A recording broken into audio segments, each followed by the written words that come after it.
Hi guys, today we will start exercise 3A from question number 7. Now क्या दिया है question में? The difference of two acute angles of a right angle triangle is 3/10 pi radian. Find the measure of the acute angle in radian and degree. Now तो हमें यहाँ पर दो angles का डिफरेंस दे रखा है राइट एंगल ट्रायंगल में, वो हमें दिया है 3/10 पाई रेडियन और हमें यहाँ पर उन दोनों एक्यूट एंगल को रेडियन और डिग्री दोनों में फाइंड करना है। ठीक है। नो पहले हम इसे डायग्राम के थ्रू समझते हैं। नो ये एक राइट एंगल ट्रायंगल है ए पी और सी। ठीक है। ये वाला एंगल तो होगा 90 का और ये दो एक्यूट एंगल हो गए। ठीक है। देन हमें यहाँ पर डिफरेंस दे रखा है दो एक्यूट एंगल का, तो ऑब्वियसली एक एंगल बड़ा होगा और एक एंगल छोटा होगा, तभी तो उनका डिफरेंस हमें प्लस में दे रखा है 3/10 पाई। तो हम लेट कर लेते हैं कि लार्जर वाला जो एंगल है वो x है और जो स्मॉल वाला एंगल है वो y है। ठीक है। लेट अस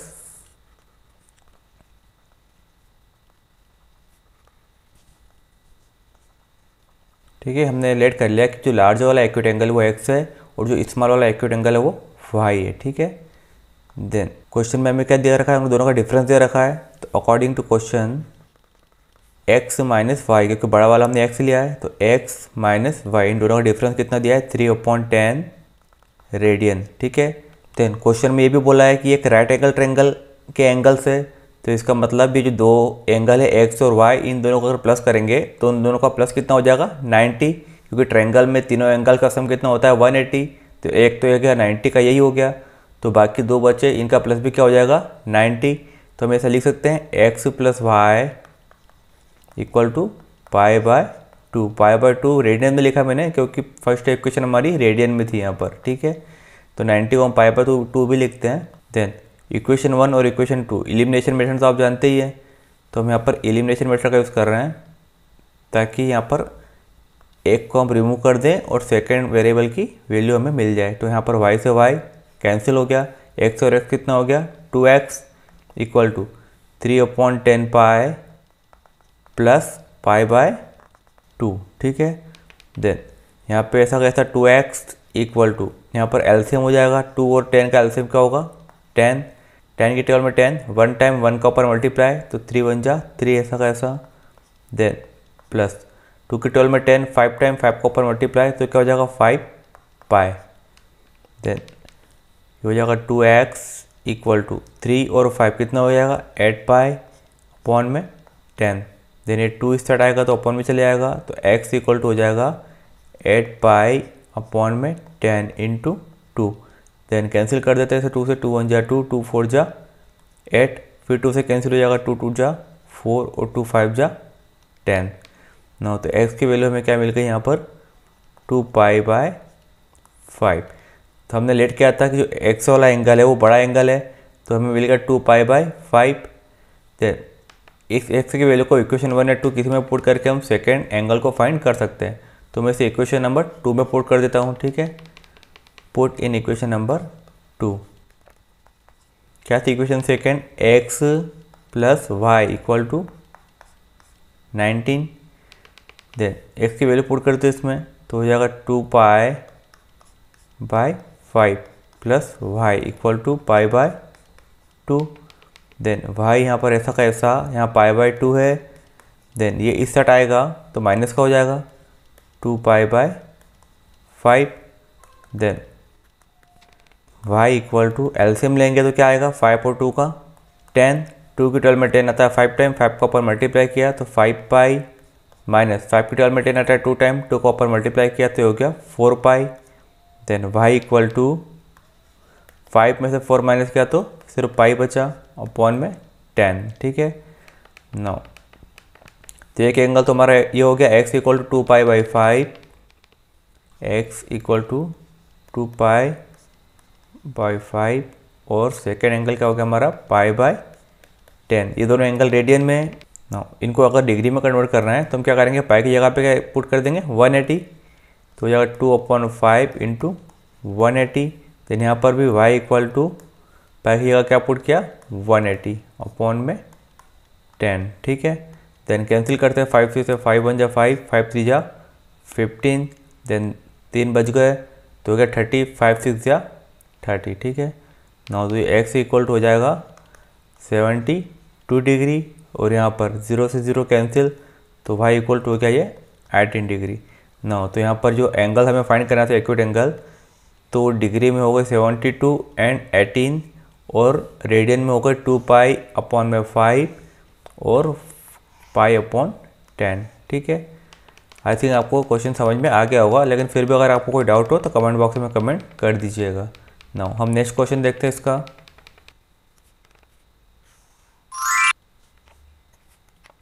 नाउ क्या दिया क्वेश्चन में, find the ratio of the radii of to circles in which the arc of the same length subtend angles of 45 and 60 degree respectively eight there centre. ना तो हमें उनके रेडियस पहले find करना पड़ेगी, देन हम उनका रेशियो फाइंड कर पाएंगे, ठीक है। सबसे पहले हमें क्या दिया हुआ है इसमें कि जो उनकी लेंथ ऑफ आर्क है वो तो सेम है, लेकिन जो एंगल सबटेंड कर रही है वो 45 डिग्री और 60 डिग्री है। तो हमें उनकी पहले रेडियस फाइंड करना पड़ेगी और फिर उनका रेशियो फाइंड करना है ना। तो यहाँ पर क्या करते हैं, लेट कर लेते हैं कि जो रेडियाई है सर्कल की वो R1 है और R2 है, क्योंकि यहाँ पर 2 सर्कल्स हैं, ठीक है ना। तो हम लेट कर लेते हैं, let radii of circle R1 and R2, ठीक है, respectively. Then length of arc दोनों में सेम है, तो हम लेट कर लेते हैं and length of arc be L, ठीक है। देन सबटेंड एंगल कितना दे रखा है हमें, 45 डिग्री और 60 डिग्री ना। तो इसे भी हम लिख लेते हैं, सबटेंड थीटा 1 का हमने लिख लिया 45 डिग्री एंड थीटा 2 हमने ले लिया यहाँ पर 60 डिग्री, ठीक है ना। सबसे पहले हमें रेडियस फाइंड करना है, तो हमें यहाँ पर लेंथ ऑफ आर्क का पता है, एंगल पता है, लेकिन एंगल हमारे पास डिग्री में, तो इसे रेडियन में कन्वर्ट करना पड़ेगा। रिलेशन क्या था हमारा, रेडियन इक्वल टू किसके इक्वल होता था, जो रेडियन है वो इक्वल होता है length of arc, length of arc को अगर हम रेडियस से डिवाइड करते हैं तो वो रेडियन के इक्वल होता है, ठीक है। ये हम पिछली वीडियो में डायग्राम के थ्रू देख चुके हैं कि रेडियन किसके इक्वल होता था, लेंथ ऑफ आर्क को जब रेडियस से डिवाइड करते हैं तो रेडियन हमें मिलता है, ठीक है। देन हमें यहाँ पर रेडियस फाइंड करना है, तो रेडियस इस सेट हो जाएगा, तो हो जाएगा radius equal to length of arc upon में रेडियन, ठीक है। लेंथ ऑफ आर्क अपॉन में रेडियन।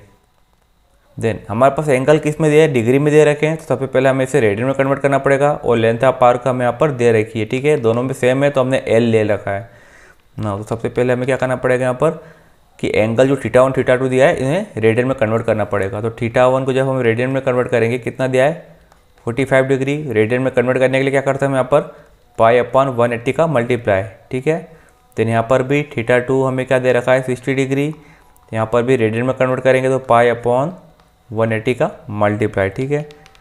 देन कैंसिल हो रहा है 45 से 180, 45 से 180 कैंसिल करेंगे तो 3 से किया हमने, 3 1 जा 3, देन 3 5 जा 15, इसको 3 से कैंसिल किया, 3 6 जा 18, देन 15 1 जा 15, 15 4 जा 60, ठीक है।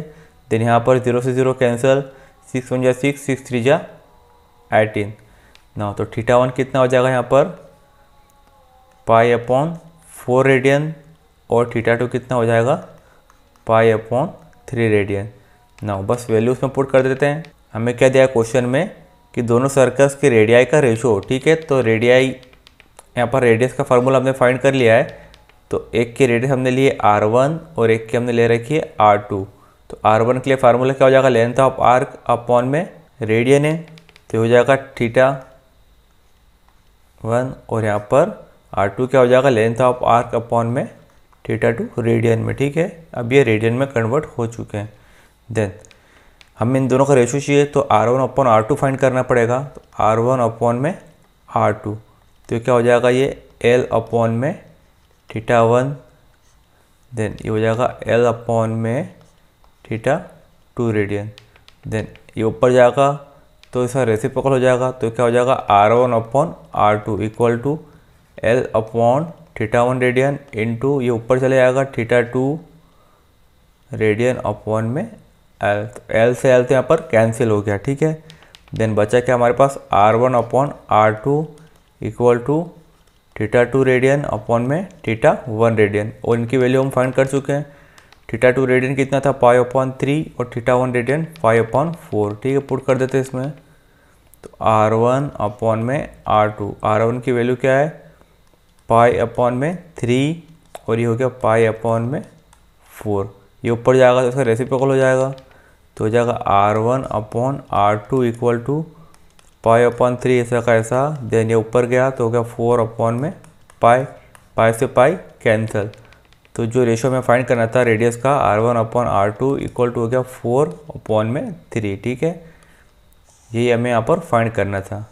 अगर आपको कोई डाउट हो तो कमेंट बॉक्स में कमेंट कर दीजिएगा। हम देखते हैं नेक्स्ट क्वेश्चन इसका।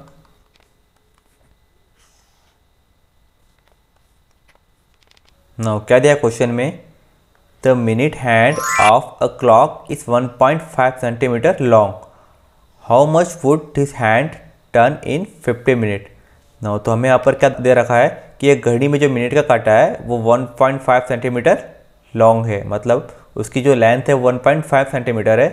देन हमें ये बताना है कि how much would this hand turn, मतलब हमें ये बताना है कि वो 50 मिनट में कितना मूव करता है, ठीक है। इसका मतलब हमें एक तरीके से लेंथ ऑफ आर्क बताना है। नाउ डायग्राम को समझते हैं। यहाँ पर ये एक वॉच है, ठीक है। देन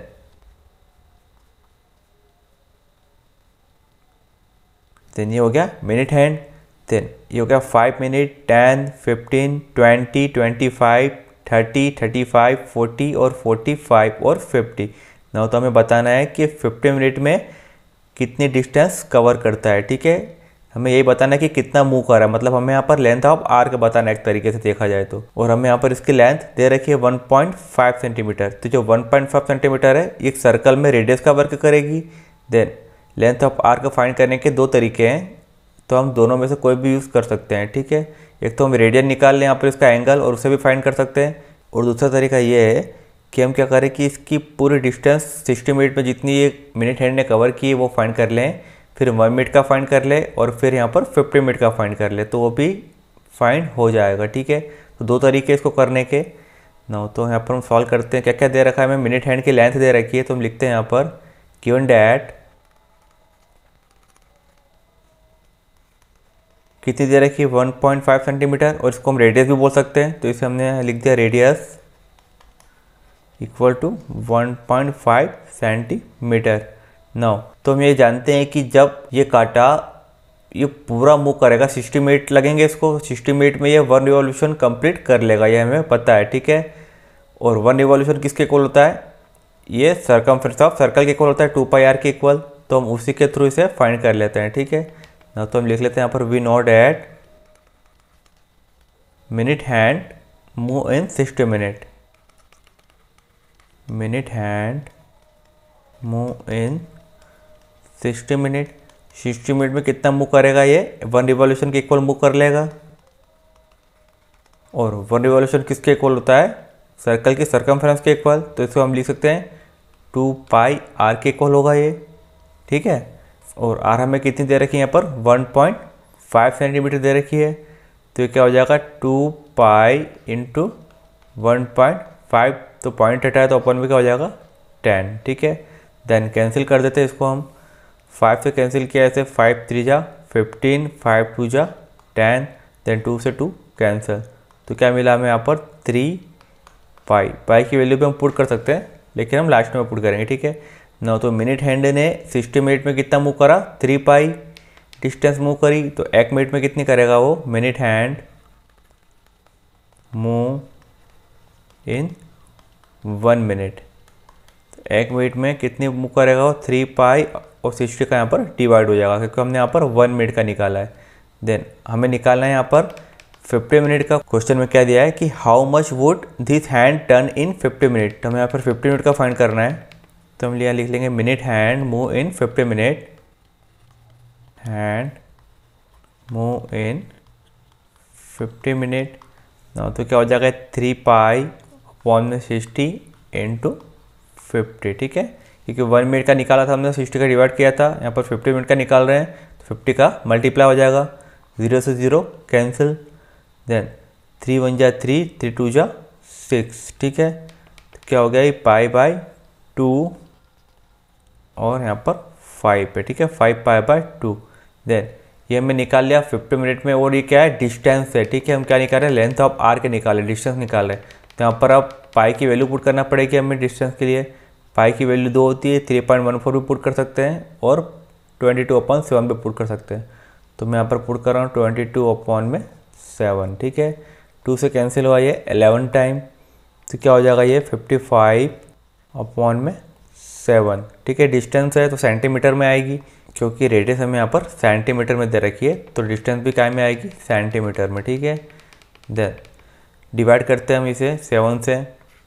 55 को डिवाइड किया हमने 7 से, 7 7 जा 49।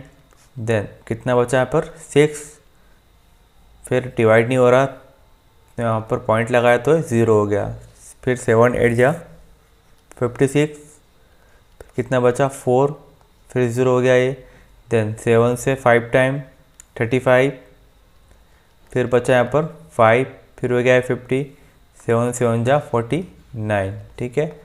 नाउ तो क्या मिला हमें यहाँ पर 7.857 सेंटीमीटर, ठीक है। इतना मूव करेगा मिनट हैंड 50 मिनट में, ठीक है। अगर आपको इसमें कोई डाउट हो तो कमेंट बॉक्स में कमेंट कर दीजिएगा। हम देखते हैं नेक्स्ट क्वेश्चन इसका, क्वेश्चन नंबर 10। नो क्या दिया है, the wheel of a railway carriage is 1 metre in diameter and makes 3 revolution in 1 second. What is the speed of the train. ना हमें यहाँ पर क्या देख रखा है कि एक रेलगाड़ी का जो पहिया होता है, रेलवे कैरिज दे रखा है, तो रेलगाड़ी का जो पहिया होता है वो उसका डायमीटर में दे रखा है 1 मीटर है, और आगे दे रखा है कि मैक्स 3 रिवॉल्यूशन इन 1 सेकेंड, वो 1 सेकेंड में 3 बार घूम जाता है। तो हमें इसकी स्पीड बताना है, ठीक है। नाउ तो स्पीड फाइंड करने का फार्मूला क्या था, हम जानते हैं 9th क्लास से पढ़ते आए हैं। स्पीड इक्वल टू होता था डिस्टेंस अपॉन टाइम।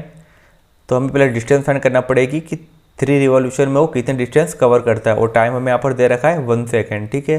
तो डिस्टेंस पहले हमें यहाँ पर फाइंड करना पड़ेगी। नाउ तो जो दिया है पहले लिखते हैं हम यहाँ पर, गिवन डैट डायमीटर दे रखा है रेलवे कैरिज का, ठीक है। तो उससे रेडियस फाइंड कर लेंगे इसकी। डायमीटर ऑफ रेलवे कैरेज कितना दे रखा है 1 मीटर, ठीक है। तो रेडियस क्या हो जाएगी इसकी, हाफ हो जाएगी 1/2, रेडियस ऑफ 1/2 मीटर, ठीक है, क्योंकि रेडियस डायमीटर से हाफ होती है, ठीक है। देन हमें यहाँ पर क्या दे रखा है कि 3 रिवॉल्यूशन इन 1 सेकेंड। तो हमें पहले ये पता करना पड़ेगा कि 1 रिवॉल्यूशन में वो कितने डिस्टेंस कवर करता है। तो हम यहाँ पर 3 का निकाल लेंगे। तो हम ये देखते हैं कि 1 रिवॉल्यूशन में कितने डिस्टेंस वो कवर करता है, ठीक है। ये रेलवे कैरिज है, अगर इसका 1 रिवॉल्यूशन करेंगे तो 2πr डिस्टेंस कवर करेगा इसके सर्कमफ्रेंस के इक्वल, ठीक है।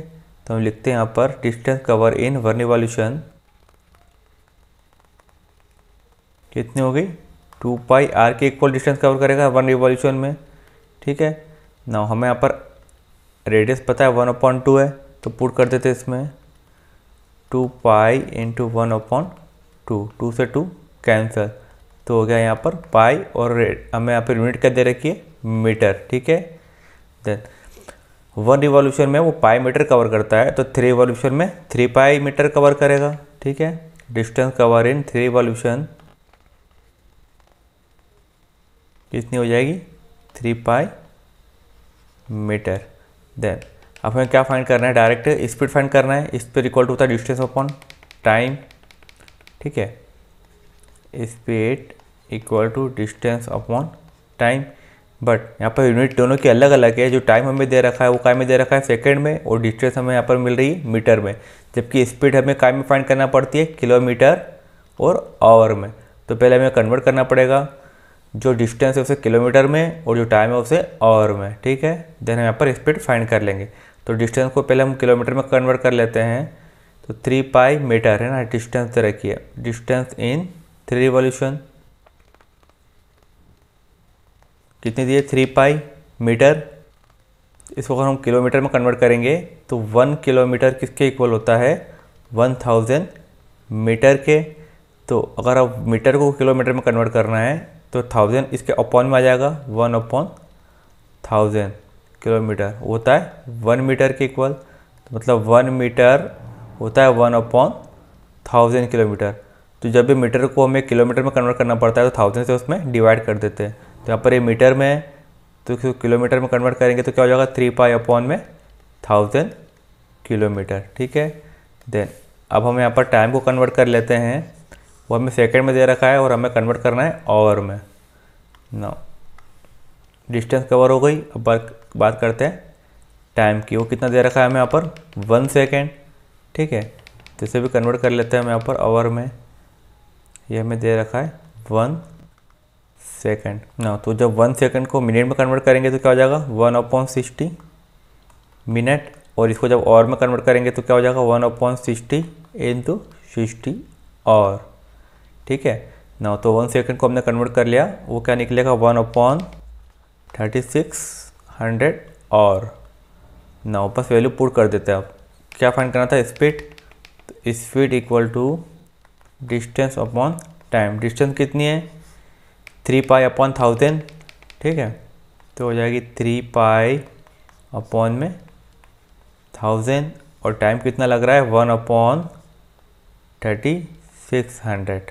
ठीक है ना, किलोमीटर पर आवर। ना सॉल्व करते हैं इसे हम, ऊपर जाएगा इसका रेसिप्रोकल हो जाएगा। तो ये हो जाएगा 3π/1000 × 3600 अपॉन में 1। 0 से 0 कैंसिल हो जाएंगे दोनों। देन 36 में 3 का मल्टीप्लाई कर देते हैं। और पाई की वैल्यू भी पुट करना पड़ेगी क्योंकि हम यहाँ पर स्पीड फाइंड कर रहे हैं। ठीक है, तो पाई की वैल्यू भी पुट करना पड़ेगी हमें। तो पहले मल्टीप्लाई करता हूँ, फिर पाई की वैल्यू भी पुट कर देंगे। ठीक है, 6 3 जा 18 का 8, 1 कैरी, 3 3 जा 9 और एक हो गया 10, 108 पाई अपॉन में आ रहा है ये 10। ठीक है, अब पाई की वैल्यू पुट कर लेते हैं हम यहाँ पर, kilometre per hour. Then 108 upon में 10 इंटू पाई की वैल्यू 22 अपॉन में 7 किलोमीटर पर आवर।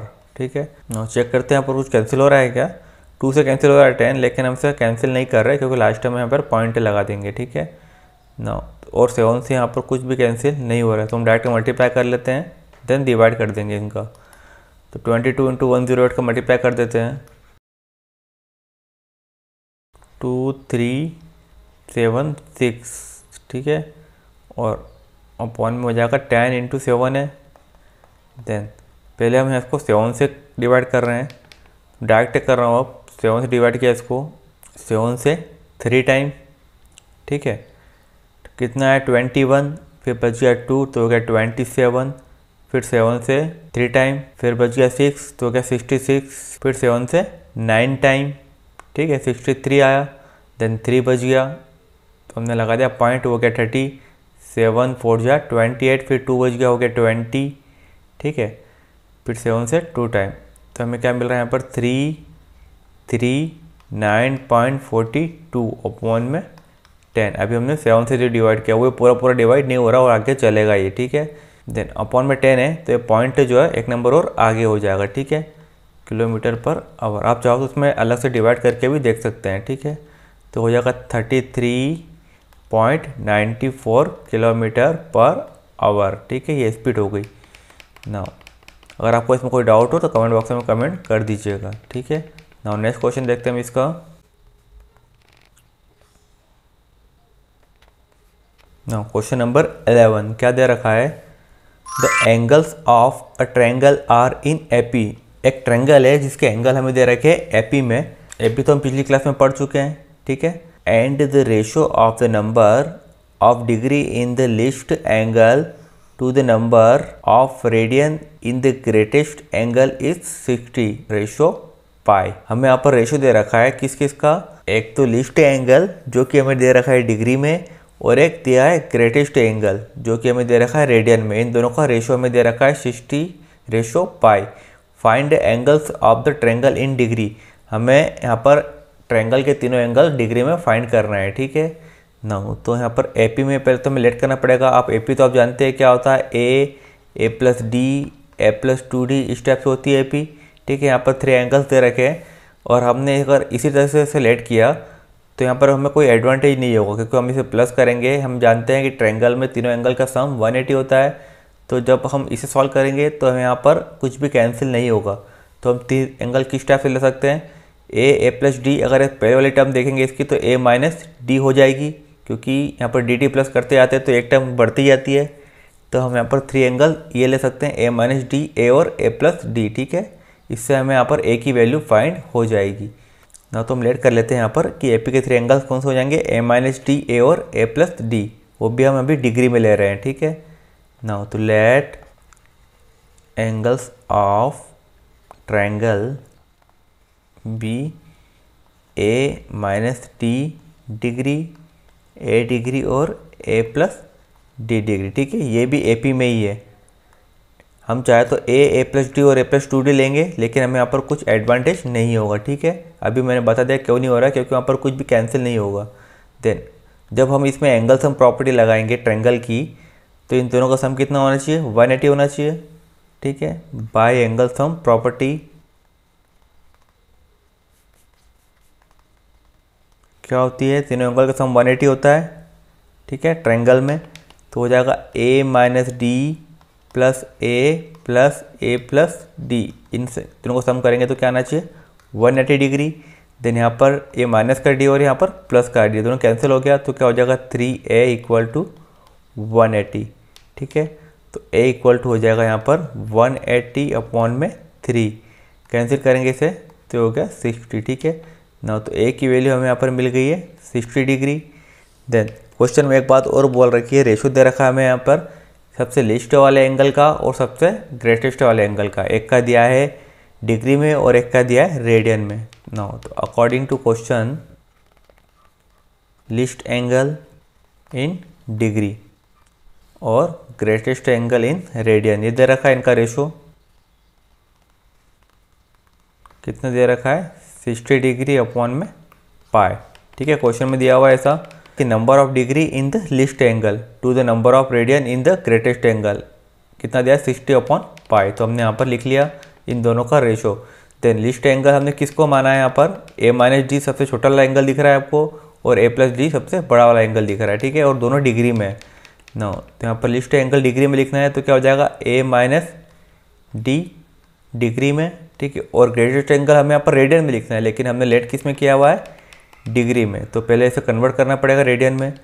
तो इसको रेडियन में कन्वर्ट करने के लिए क्या करेंगे हम, ए प्लस डी डिग्री है। देन अगर इसको रेडियन में कन्वर्ट करेंगे तो सीधे हम पाई अपॉन 180 का मल्टीप्लाई करते हैं। जब भी हमें किसी को रेडियन में कन्वर्ट करना पड़ता है जिससे 30 डिग्री दे रखा है, और अगर इसे हमें रेडियन में कन्वर्ट करना पड़ेगा तो हम क्या करेंगे, पाई अपॉन 180 का मल्टीप्लाई कर देंगे। तो 30 से कैंसिल हो जाएगा ये 6 टाइम, तो डायरेक्ट हम बोल देंगे कि पाई अपॉन 6 होता है 30 डिग्री। तो यहाँ पर हमने यही किया, हमें यहाँ पर डिग्री में दे रखा था तो हमने इसे रेडियन में कन्वर्ट कर लिया, क्योंकि क्वेश्चन में यहाँ पर दे रखा है ग्रेटेस्ट एंगल इन रेडियन। तो हमने यहाँ ग्रेटेस्ट एंगल ले लिया है ए प्लस डी, उसको रेडियन में कन्वर्ट कर लिया। ठीक है, देन कितना दे रखा है, इक्वल टू 60 अपॉन पाई। ठीक है, सॉल्व करते हैं हम इसे। देन अब ये ऊपर जाएगा तो रेसिप्रोकल हो जाएगा। इसको हम किस टाइप से लिखेंगे, ए माइनस डी, इसको अपॉन में कुछ नहीं है तो 1। ठीक है, देन यहाँ पर ए प्लस डी पाई है और यहाँ पर क्या है अपॉन में 180 डिग्री, इक्वल में हमें दे रखा है 60 अपॉन पाई।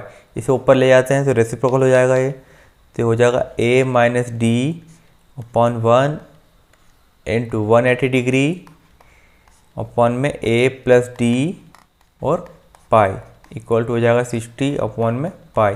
अब ए प्लस डी पाई इस साइड आएगा तो पाई से पाई कैंसिल हो जाएगा, तो मैं यहाँ पर डायरेक्ट कैंसिल कर देता हूँ। ठीक है, वैसे भी ये आएगा तो इधर ऊपर ही आएगा, तो पाई से पाई वहाँ कैंसिल करने के बजाय मैंने यहीं पे कैंसिल कर दिया।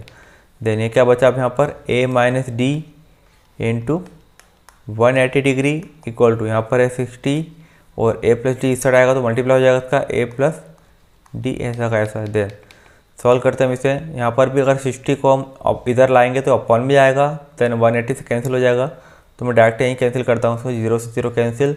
देन 6 1 जा 6, 6 3 जा 18।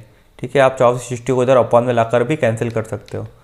तो ये हो जाएगा ए माइनस डी इंटू में 3 इक्वल टू हो जाएगा ए प्लस डी। नाउ 3 का मल्टीप्लाई करते हैं यहाँ पर, तो क्या हो जाएगा 3a minus 3d equal to a plus D. ठीक है, नाउ ए को इस साइड ले आते हैं, डी वाले को इस साइड ले आते हैं, तो क्या हो जाएगा 3a इधर आया तो माइनस का हो गया, और इस साइड डी था, इधर 3d आया तो प्लस का हो गया। देन ये हो जाएगा 3a में से a माइनस किया तो क्या हुआ 2a इक्वल टू 3d, और d कितना हो गया 4d। ना हम a की वैल्यू पहले फाइंड कर चुके थे, कितनी निकली थी 60 डिग्री। ठीक है, पुट कर देते हैं इसमें, put value of a equal to 60 degree. ठीक है, देन ये क्या हो जाएगा 2 into 60 degree equal to 4d, तो ये हो जाएगा 120 degree equal to 4d, 4 upon में चले जाएगा इसमें, तो हो जाएगा 120 डिग्री अपॉन में 4 इक्वल टू d, 4 से कैंसिल किया इसे 30 टाइम हो जाएगा। देन d इक्वल टू हमें मिला 30। देन एंगल हमने लेट किए थे, हमें a की वैल्यू भी मिल गई और d की वैल्यू भी मिल गई। एंगल्स क्या हो जाएंगे हमारे, a माइनस डी था, a था और a प्लस डी था सर। ठीक है, तीनों डिग्री में थे। देन a की वैल्यू हमें मिली थी 60 और d की वैल्यू हमें मिल गई 30। पुट कर देते इसमें, तो ये क्या हो जाएगा 60 माइनस 30। देन ये हो जाएगा यहाँ पर डायरेक्ट 60, और ये हो जाएगा 60 प्लस 30।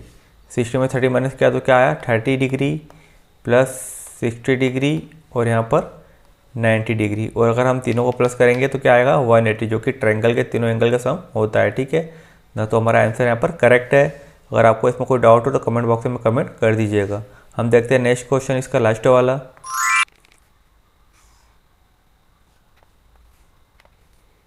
नाउ लास्ट क्वेश्चन क्या दे रखा है, the angles of a polygon are in AP. देखो पिछली बार हमें यहाँ पर दे रखा था कि एंगल्स जो थे वो ट्रायंगल में थे, तो हमने लेट कर लिया था कि वहाँ पर तीन ही एंगल होते हैं, ए माइनस डी ए और ए प्लस डी। लेकिन हमें यहाँ पर पॉलीगॉन दिया है तो हमें ये नहीं पता कितने एंगल होंगे, तो हम यहाँ पर लेट नहीं कर सकते। ठीक है, now the angles of a polygon are in AP whose common difference is 5 degree. हमें यहाँ पर डी की वैल्यू दे रखी है। Then if the least angle be 2/3 pi radian, एक एंगल हमें यहाँ पर दे रखा है 2/3 पाई रेडियन में। Then find the number of sides of the polygon, हमें ये फाइंड करना है कि वहाँ पर टोटल नंबर ऑफ साइड कितनी होगी। ठीक है, तो हमें अभी ये भी नहीं पता है कि उसमें कितने एंगल है और कितनी साइड है, लेकिन हमें ये पता है कि किसी भी पॉलीगॉन में जितने एंगल होते हैं उतनी ही साइड होती है। आप इसका एग्जाम्पल ले सकते हैं, ट्रायंगल में 3 साइड है तो 3 एंगल है। अगर आप यहाँ पर क्वाड्रिलेटर लेंगे तो वहाँ पर भी आप देखेंगे कि यहाँ पर 4 साइड है तो 4 एंगल्स हैं। तो अगर जितनी भी एंगल्स होते हैं उतनी साइड भी होती है। ठीक है, अब हमें यहाँ पर नहीं पता कितने एंगल है और कितनी साइड है, तो हम लेट कर लेते हैं कि यहाँ पर n साइड है। ठीक है, now let the number of sides of polygon be n। ठीक है, हमने लेट कर लिया कि यहाँ पर पॉलीगॉन की जो नंबर ऑफ साइड है वो n है। ठीक है, देन हम यहाँ पर एपी तो लेट नहीं कर सकते, लेकिन हमें जो दिया उसको यूज़ करते हैं। हमें एक एंगल दे रखा है और कॉमन डिफरेंस दे रखा है, तो उससे हम एपी बना लेंगे।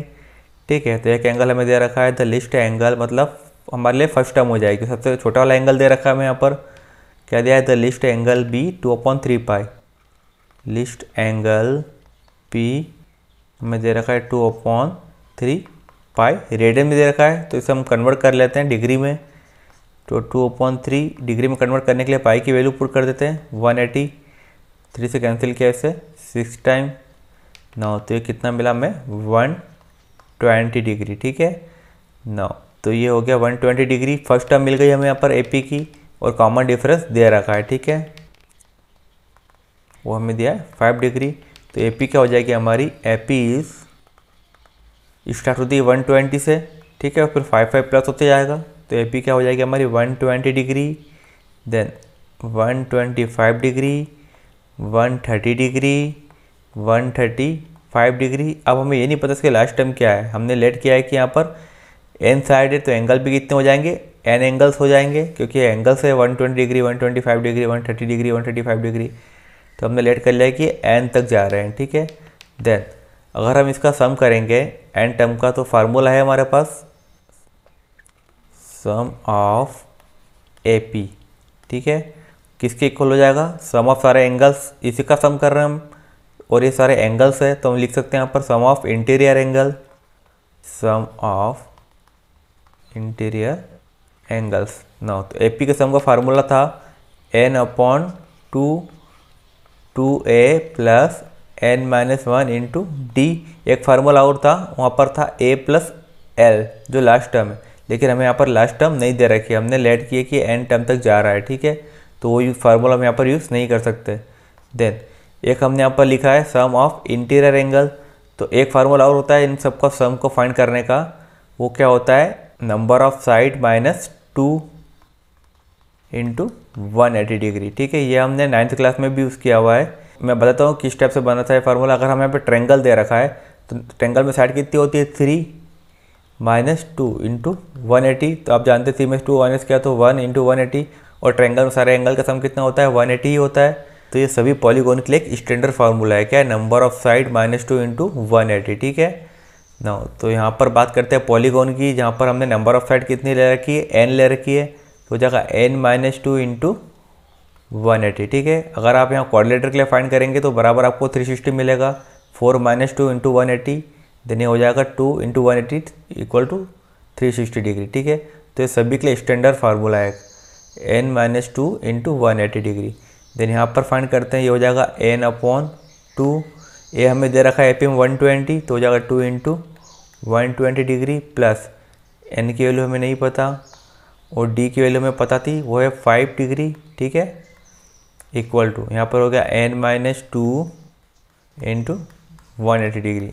ना हमें यहाँ पर n की वैल्यू फाइंड करना है, तो हो जाएगा n/2 120 इंटू 2 कितना हो जाएगा, ये 12 2 जा 24 240 डिग्री, प्लस 5 को मल्टीप्लाई करेंगे तो हो जाएगा 5n माइनस में 5 इक्वल टू यहाँ हो जाएगा n-2 इंटू 180 डिग्री, ठीक है। देन ये 2 का इधर ले आएंगे तो इधर मल्टीप्लाई हो जाएगा, ठीक है। तो यहाँ पर बचेगा n इंटू 240 में से 5 माइनस किया तो हो जाएगा ये 235 प्लस 5n, इस 2 का इधर मल्टीप्लाई कर दिया तो हो जाएगा 2 इंटू 180 डिग्री, और यहाँ पर हो गया n-2, ठीक है। देन यहाँ पर n का अंदर मल्टीप्लाई कर देते तो हो जाएगा 235n प्लस 5n का स्क्वायर, और इस साइड 2 का मल्टीप्लाई करेंगे तो हो जाएगा 360 डिग्री और n माइनस में 2, ठीक है। देन ये हो जाएगा 235n प्लस 5n का square equal to 360 degree n minus 36 2 जा 72, ठीक है। देन सबको एक तरफ कर लेते हैं तो हो जाएगा ये 5n का स्क्वायर प्लस 235n, ये तो इस साइड से इधर आएगा तो माइनस का हो जाएगा 360n और 720 इधर आएगा तो प्लस का हो जाएगा इक्वल टू 0, ठीक है ना। एक क्वाड्रेटिक इक्वेशन बन गई यहाँ पर, तो n की हमें यहाँ पर 2 वैल्यू मिलेगी, ठीक है। देन 360 में से 235 को माइनस करेंगे, 10 में से 5 माइनस किया तो 5, देन 6 में से 4 माइनस किया तो 2, 3 में से 2 माइनस किया तो 1, 125 n प्लस 720 इक्वल टू 0। ना पूरी इक्वेशन को हम 5 से डिवाइड कर सकते हैं, तो क्या हो जाएगी n स्क्वायर, 5 से डिवाइड किया इसे तो क्या हो जाएगा ये 5 2 जा 10, देन 2 बजा 25, 5 5 जा 25, प्लस 5 से डिवाइड किया तो 5 1 जा 5, देन 2 बचा तो हो गया 22, 5 4 जा 20, फिर 2 बचा 20 हो गया, 5 4 जा 20, तो हो गया 144 इक्वल टू 0। नाउ एक क्वाड्रेटिक इक्वेशन बन गई है। अब हम इसे मिडिल टर्म स्प्लिट कर n की वैल्यू फाइंड कर सकते हैं, ठीक है। तो यहाँ पर ऐसे 2 नंबर चाहिए जिनका मल्टीप्लाई करें तो 144 आ जाए और प्लस माइनस करें तो 25 आ जाए ना। तो एलसीएम करके हम ढूंढ लेते हैं ऐसे 2 नंबर। 144 का एलसीएम करेंगे, 2 से किया 7 टाइम और 2 से 4 2 टाइम, देन फिर 2 से किया 2 3 जा 6, देन 1 बजा 12 हो गया, 2 6 जा 12, देन 2 से किया 2 1 जा 2, देन 16 हो गया, 2 8 जा 16, फिर 2 से किया 9 टाइम, देन 3 से डिवाइड किया 3 टाइम और 3 से डिवाइड किया 1 टाइम। नाउ ऐसे 2 नंबर चाहिए जिनका मल्टीप्लाई करें तो 144 आ जाए। तो हम देखते हैं इन सबको मल्टीप्लाई करेंगे तो 144 ही आएगा और प्लस माइनस करें तो 25 आ जाए। 2 2 जा 4, 4 2 जा 8 और 8 2 जा 16, देन 3 3 जा 9, तो 16 और 9 अगर इनका प्लस करेंगे तो 25 आ जाएगा ना। तो हमें फर्स्ट टाइम ही ऐसे नंबर मिल गए दोनों, ठीक है, जिनका हम प्लस करेंगे तो 25 आ जाएगा। लेकिन 25 यहाँ कहीं में दिया है माइनस में, तो हम इन दोनों को माइनस में लेना पड़ेगा, ठीक है ना। तो ये हो जाएगा n² minus 16n minus 9n plus 144 equal to 0। Now 25 को हमने स्प्लिट करके इस टाइप से लिख दिया है। देन अब कॉमन लेते हैं, यहाँ से कॉमन आएगा n और यहाँ से कॉमन आएगा 9, ठीक है। n कॉमन लिया तो यहाँ बचा n माइनस 16, देन यहाँ से माइनस 9 कॉमन में लिया तो यहाँ बचेगा n minus 16 equal to 0। Now n minus 16 दोनों तरफ दिख रहा है, तो n माइनस 16 को यहाँ से कॉमन ले लिया तो अंदर क्या बचा यहाँ पर n और इस साइड बचेगा माइनस का 9 इक्वल टू 0। नाउ तो एक बार इसके इक्वल में 0 और एक बार इसके इक्वल में 0, तो n माइनस 16 इक्वल टू 0 और n माइनस 9 इक्वल टू 0। तो ये हो गया n इक्वल टू 16 और ये हो गया n इक्वल टू 9। और हमने लेट किया था कि n क्या है, साइड से है, ठीक है, एक पॉलीगॉन की साइड से है। तो यहाँ पर हमें 2 वैल्यू मिल रही है, 16 भी मिल रही है और 9 भी मिल रही है। अब हमें देखना है कि कौन सी करेक्ट है और कौन सी इनकरेक्ट है, ठीक है ना। तो अगर हम n इक्वल टू 16 लेते हैं, if n equal to 16, then AP क्या थी हमारी यहाँ पर 120 125। तो AP की फर्स्ट टाइम 120 OD हमें दे रखा है, ठीक है, उससे हम फाइंड कर लेंगे करेक्ट है या नहीं है, ठीक है ना। तो A हमें यहाँ पर दे रखा है 120 और D हमें दे रखा है 5। Then if n equal to अगर हम 9 लेते हैं तो A तो हमें 120 दे रखा है और D इक्वल टू हमें दे रखा है 5। ना हमें पता है यहाँ पर टोटल टर्म कितनी है और हमें यहाँ पर D भी पता है, तो हम यहाँ पर लास्ट टर्म फाइंड कर सकते हैं। हम ये देख सकते हैं कि 60 नंबर पर कौन सा एंगल होगा, ठीक है ना। तो यहाँ पर हम AN फाइंड करते हैं, मतलब 60 नंबर वाली वैल्यू फाइंड करते हैं। तो AN हम यहाँ पर फाइंड करके देखते हैं। AN इक्वल टू क्या होता था, A plus n minus 1 into D. यहाँ पर भी ऐसा कैसा होगा, n equal to A plus n minus 1 into D. इसे में मालूम पड़ जाएगा कि 60 नंबर पर कौन सी वैल्यू आ रही है, मतलब एंगल क्या आ रहा है। क्योंकि हम जानते हैं कि जो इंटीरियर एंगल होते हैं वो 180 से ज़्यादा नहीं होना चाहिए। अगर आप इस टाइप से बनाएंगे कोई भी पॉलीगॉन तो जो इंटीरियर एंगल्स हैं ये 180 से ज़्यादा कभी नहीं हो सकते, ठीक है ना। तो हमें चेक कर लेते हैं कि 180 से ज़्यादा तो नहीं आ रहा है।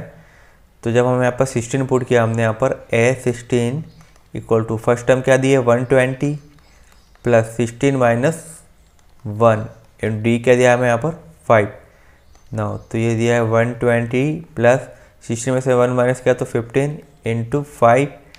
देन ये हो जाएगा 120 डिग्री प्लस 15 इंटू 5, ये हो जाएगा 75। देन प्लस करेंगे इसे तो क्या हो जाएगा 5 7 और 2 कितना हो गया 9 और ये हो गया 1। तो हमें जो एंगल मिल रहा है 60 नंबर पर, अगर AP को हम इसी टाइप से आगे बढ़ाते जाएंगे जैसे हमें AP दे रखी है 120 125, अगर हम इसे आगे बढ़ते जाएंगे तो हमें यहाँ पर एंगल जो मिल रहा है वो 195 मिल रहा है और ये सारे इंटीरियर एंगल्स है। तो 195 पॉसिबल नहीं है क्योंकि इंटीरियर एंगल 180 से ज़्यादा नहीं हो सकते किसी भी पॉलीगॉन में। तो मतलब यहाँ पर 16 टर्म नहीं होगी, तो n की वैल्यू 16 यहाँ पर पॉसिबल नहीं है, ठीक है ना। तो हम यहाँ लिख लेते हैं इंटीरियर एंगल, जो इंटीरियर एंगल्स है वो लेस देन या इक्वल टू 180 हो सकते हैं, उससे ज़्यादा नहीं हो सकते। तो यहाँ पर 195 नॉट पॉसिबल होगा, ठीक है। देन अब हमें इसे फाइंड करने की ज़रूरत ही नहीं है, हमें मालूम पड़ेगा कि n की वैल्यू क्या होगी, यहाँ पर 9 ही होगी, ठीक है ना। तो हम डायरेक्टली लिख लेंगे यहाँ पर कि जो नंबर ऑफ साइड्स है एक पॉलीगॉन में कितनी होगी 9 होगी, ठीक है। Number of sides in polygon be 9, ठीक है ना। अगर आपको इसमें कोई डाउट हो तो कमेंट बॉक्स में कमेंट कर दीजिएगा। यहाँ पर आपकी एक्सरसाइज कंप्लीट होती है, ठीक है ना। एक्सरसाइज 3B हम स्टार्ट करेंगे नेक्स्ट वीडियो में। Okay, thank you.